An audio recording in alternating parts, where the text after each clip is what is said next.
Hello and welcome to freaking comeback season. If you watched the video where I kind of skimmed over some of the stuff that I'd read recently, but it'd been a little while so I wasn't gonna make a review about it because college, that type of thing. I had read Restore Me. This one, book 4, and it was good and I really appreciate what was going on here, but it wasn't my favorite.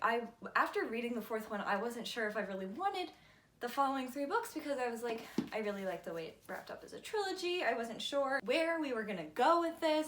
How could I have ever doubted? You know? Like, how could I have ever doubted Tehereh Mafi? So this is the 5th book out of only 6. Like, now I want so much more, so much more. I just want more Kenji, mostly. I love him. But yeah, so this one, I can't give too much overview because if you haven't read the 4th one, I don't wanna accidentally spoil you on this one, but a lot of things happen. We learn a lot about Juliet's past. We learn a lot about everyone's past, but a lot about Juliet's past, and it's great. So if you haven't read it, please leave. You do not want to be spoiled for this at all because it is so good. It's a really quick read. Like, I know it looks like a lot of pages, but they go fast. Ugh, it's just so good. Goodbye. If you haven't read it, then come back. We can talk about it. So we pick up pretty much exactly where we left off. We start in Kenji's point of view, who I love. He is one of my absolute favorite characters ever in fiction in general. So if you remember, as much as I remember, the only thing you really remember is that the people exploded at the end of the last book. Juliet had a meltdown of sorts and exploded, and then everyone was cut down the middle. That is my best interpretation of what happened. It looks like they're ripped in half. There's just blood everywhere, and I was very concerned about this. And then all of a sudden, Juliet and Warner are gone. Nobody can find them. I guess that's why we start in Kenji's point of view, because all of a sudden our 2 main characters are MIA. They kind of recuperate, and Kenji wants a rescue mission ASAP. Nazira, who is one of the daughters of one of the supreme commanders of a different continent that escapes me, shows the Omega Point crew these pictures of Juliet as Ella, the daughter of the Supreme Commander. Of which continent? I don't remember. They're in different places. I have a really hard time picturing future world maps. We do get several chapters of Juliet, or Ella, and Warner, aka Aaron, having all these really weird visions coming back to them of what seems like memories but could just be their dreams and imaginings. Kenji is jealous that Nazira can also do invisibility, which is so funny. Kenji's invisibility is my thing, so you can't have it. But he's also super attracted to her, which is fantastic. I wanted a love interest for Kenji. This is great. Ella, Juliet, I don't know how we're gonna do this. Let's go with Ella. Ella did not murder anyone. It was all some sort of huge ruse. I wrote down yeet. Why am I like this? Aaron is in some sort of prison. These children, you know? I love when Kenji and Nazira are having their conversation, where Kenji's just I want to go to bed, and Nazira is talking to him, and she's getting kind of frustrated with him because he's not really listening, and he says something along the lines of you're too pretty to be able to focus, and that was so cute. And then Nazira kisses, they go inside and they start to have a makeout session. Kenji, get it, but then she says she can't be his girlfriend, and everything is heart-shattering. So it's becoming more clear that the visions Juliet and Warner are getting, Ella and Aaron are getting, they're actual memories. And we get a memory of Ella being distracted by Warner's hotness. Gotta love it. So Ella is with her parents. I'm guessing they're just in their home that happens to have a laboratory, ? And Aaron is in her parents' prison when her mother slaps her. Whew, I was pissed. I just feel so bad for Ella. She's going through so much, and this woman is the absolute worst. We get some castle backstory.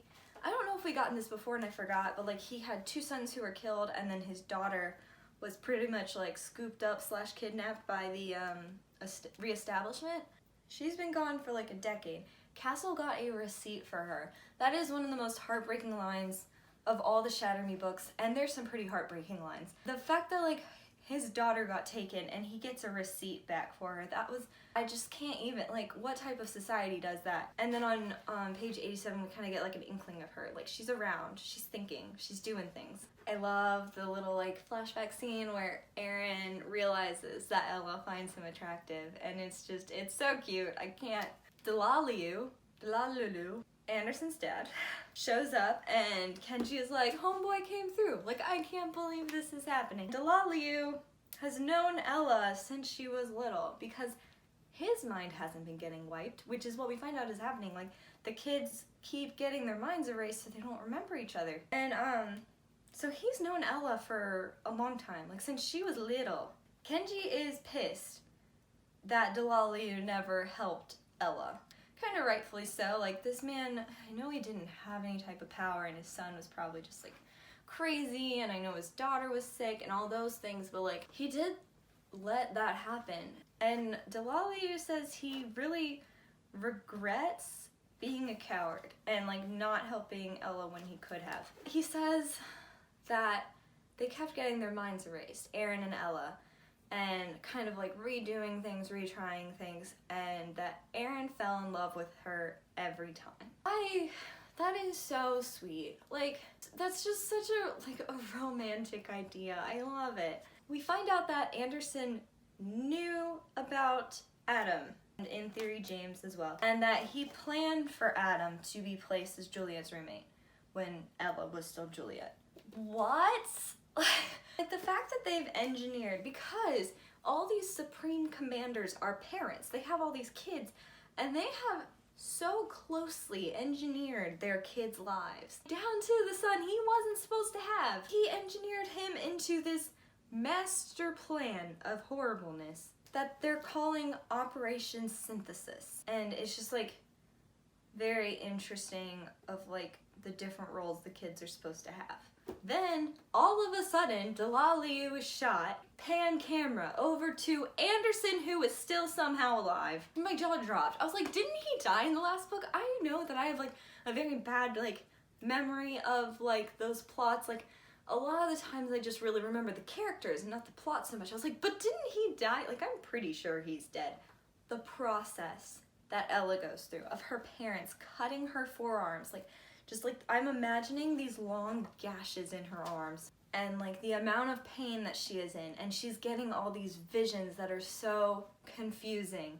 And then she's having these moments of being like, feeling like she's burned alive. Like the thing, I'm imagining like a kind of like a tanning bed type of thing, and then like blood just coming through her pores. Like the telepathy with her sister, where her sister's like, I'm dying, and then she's like not sure if it's herself, you know? And then the syringes in her brain. Those types of things like make me cringe so hard. And then her mom, because she's assuming that she's gonna wipe Ella's brain anyway, she kind of just talks aloud to Ella and is like, you're supposed to be the substitute for Emmeline, and like, Emmeline was stronger than you, and you're weak because your mind is messy from emotions. I could not deal. I was cringing the whole time. We had this like really long, painful, intense scenes. And at the end, when like her mom is saying like, it's probably selfish of me to keep you around, like perhaps killing you is just better for you, but this isn't about what you need, this is about what I need. Not that I wanted Ella to die, but like the pure selfishness of that line like really shows us how horrible Evie is as a mother, as a person, as anything. We have a moment where like Nazira's a traitor, exclamation point, because like Anderson is there like with a smoking gun, and then like Nazira is apparently on his side. Flip back over to Warner in the prison, who realizes that he is being poisoned because the food that he gets has just enough poison to keep him like really out of it but not kill him. Fantastic. Kenji has been put in Ella's old prison, and like it is such a strong flashback because I had like such a very strong picture of the prison from the first book that Juliet is in. And like the way like, you know, the door's open, he has to run and shower, and there's only so much soap, and there's like his like the way the life works in there. And then he gets strangled and thinks he's dying. The cross-outs are back in this book. Like we get to the next chapter after Kenji's like, I'm being strangled. We move over and it's like Juliet, cross out, Ella. And I was like, oh my gosh. I really, that was one of the things I loved about the first book, was that it was just so artistically done. Like the writing was so like beautiful and raw, and then there's like all these cross outs. And like, even though I appreciate the whole thing where like Juliet is starting to speak her mind and like understand who she is, so she doesn't need these crossouts anymore, I really loved like the artistry of it. So like seeing like a little nod to that was really nice. We get like a flashback of going to Anderson's for lunch. Before he was Supreme Commander, I guess he was like a lawyer? Or he was at least pretending to be a lawyer for Ella's case. And she's Juliet at this point. And she goes to Anderson's home and like sees his wife, who's like still in pretty good condition. So like when she hugs Juliet, Juliet starts like crying, and then she sees Aaron and is like, oh my gosh, I might have a friend. And they have this little conversation about like Aaron being homeschooled, like, who do you invite to your birthday parties? He's like, I don't really celebrate my birthday. And she's like, oh my gosh, we could celebrate, and there could be cake. It's also like a cute setup for the birthday scene at the end. Because Emmeline has been like reaching out to Ella's mind could not be wiped this time. So she has all these memories. She knows who Evie is, even though Evie reintroduces herself as Ella's doctor, and so now she's having to play along. We find out that Nazira isn't bad, which is what I was hoping would happen, because I really like her and Kenji. So she's saved Kenji actually from the prison, and they're gonna go find Ella. We get this weird flashback moment in Ella's memory where it's her and Emmeline and her parents are being like cute and lovey and like kissing each other, and Emmeline's getting annoyed by that because it's Saturday and they're supposed to make pancakes together, and Ella's just being lazy. And like, it's just like such a normal family moment that it's really jarring against like what their families become now. Emmeline has established a clear link at this point with Ella. It feels like she can only get out, you know, like one word at a time. Like she keeps saying dying, or moving, or closer, like something like that, to like kind of direct Ella. Poor Aaron. I can't imagine the shock that this boy went through when he sees his father, who he was like, even though he mourned him, he was glad he was dead. He like didn't quite understand his own mourning process, but like having had the closure-ish that he had and then seeing his dad alive again, what a horrible birthday.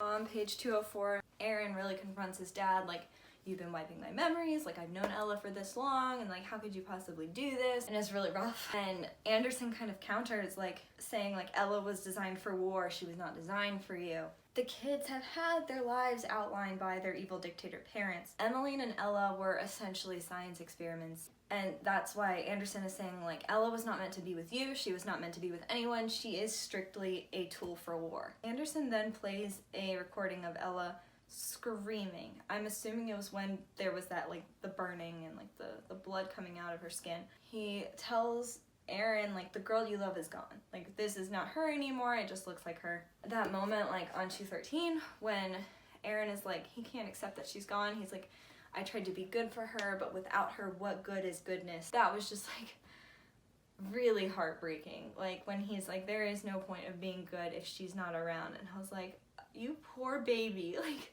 oh my goodness. My notes just say in all caps, he throws the knife. Yes, dead evil dictator Anderson. I was very proud of Aaron for doing that because it needed to be done.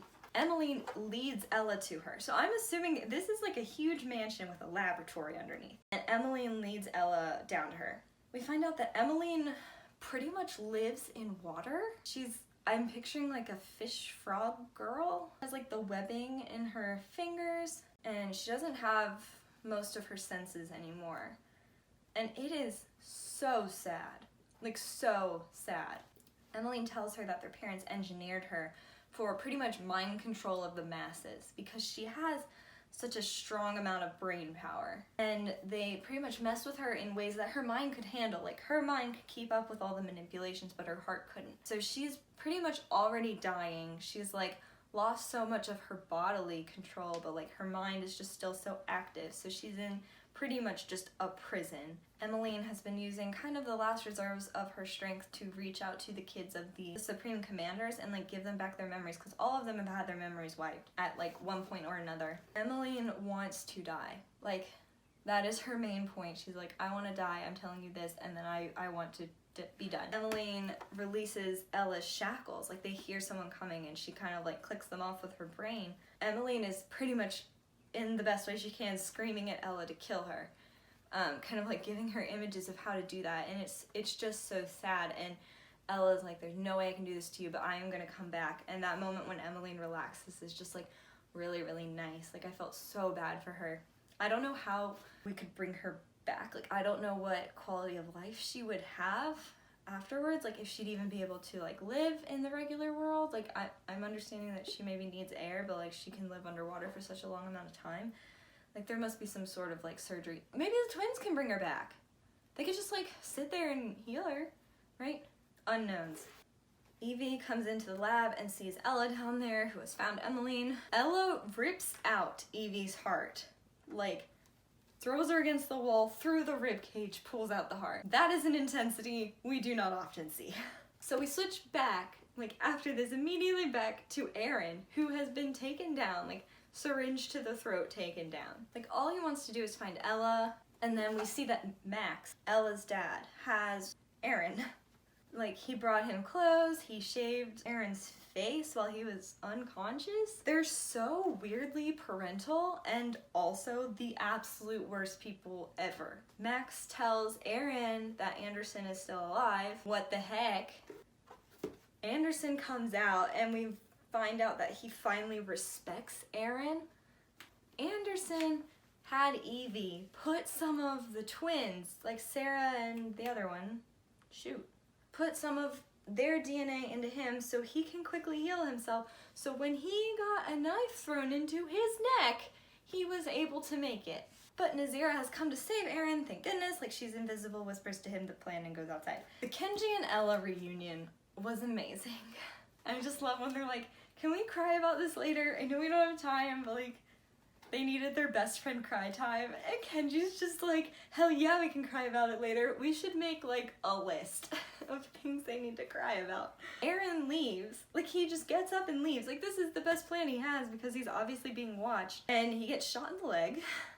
And then he's outside with Nazira. He can pull on Anderson's healing capabilities, which is so cool. Like, sometimes I forget like the extent of Aaron's powers, like just how much he can do because he can like take other people's powers, but he isn't well enough to walk or run in time that they need to leave because they only have 30 minutes. So Nazira picks him up and starts flying? How many powers does this girl have? On page 262, Ella's confession of like, she's like, I have made such a wrong decision trying to leave the country, and like how guilty she feels about everything that's happened. She's like, this is all my fault. It's not all her fault. Granted, she should not have tried to lead a country, but like it was really upsetting, and Kenji's like, I did not know like it was this bad. And then she like looks at Kenji and she's like, you know, my name's Ella, right? Juliet was the name chosen by Anderson for her, and he chose it because her life was destined to be tragic, like Romeo and Juliet. And where Kenji is like, you know, if Nazira and Aaron aren't back in time, we're supposed to leave, and that's a rough conversation, but they make it because obviously they had to make it. The reunion of Aaron and Ella was so nice. I know that they had that fight that last time, but they pretty much were like, you know, the fight doesn't matter because like, this is so much more important, and it was a really sweet moment. Like, we finally get like a little bit of break from all this like heartbreaking violence. Oh yeah, I forgot about this part at the end of page 274, and Aaron like has like a stutter moment, and then he like, it dawns on him just all of a sudden that he wants to marry Ella. I was like, as if you didn't know this, like, in your soul. I love that Aaron is about to propose. Like, he's apparently only known for like all of 10 minutes that he wants to marry Ella. And Kenji comes in and stops this proposal. He's like, dude, shut up. And Ella has no idea what's going on. And Aaron is like, why do you always interrupt me? But Kenji's like just there for Ella. He's like, bro, you need to like plan this better. I love just the bromance that is occurring because I know that they kind of like low-key hate each other, but high-key love each other. Like, they're just like the cutest little like frenemies. And then Kenji talks to him about the proposal, and he's like, I need to be your best man, like I accept. Like, have you ever seen a movie? You need to get a ring. And Aaron's just like, I don't watch movies. And then of course, we can't have more than like 5 pages of niceness because they get shot out of the sky and they have to jump. Turns out Narya, who is Castle's daughter, planned to shoot them out of the sky because they knew that Nazira and Warner, because of Nazira's powers, would be able to fly them down into safety, probably. It seemed like a high risk to me.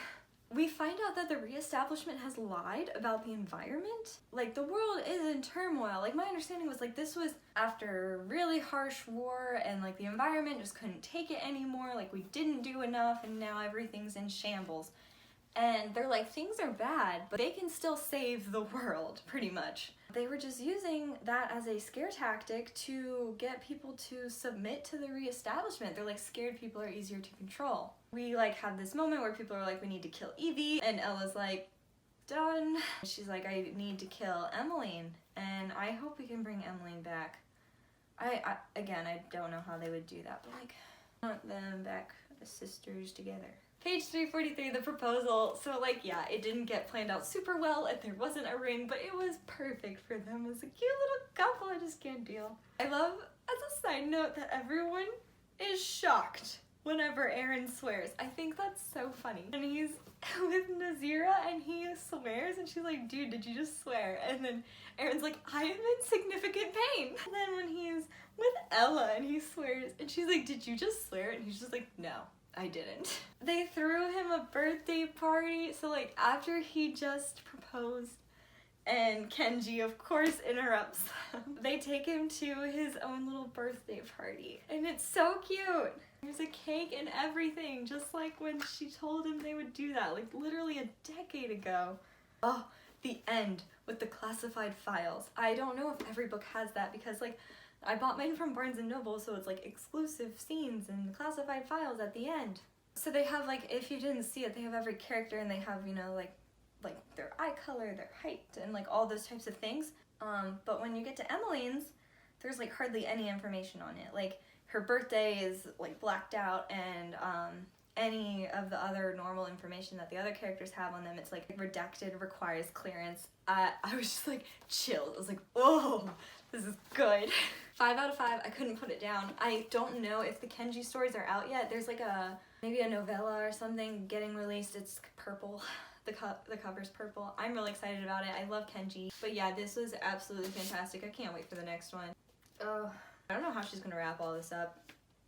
I feel like we just have to get rid of all the parents, pretty much. I don't know if the kids are ready to take over. Like, they're all like late teens, early 20s. That seems pretty young to take over the universe, but you know, we'll see. I'm excited. My name's Caitlin. Thanks for watching. Bye!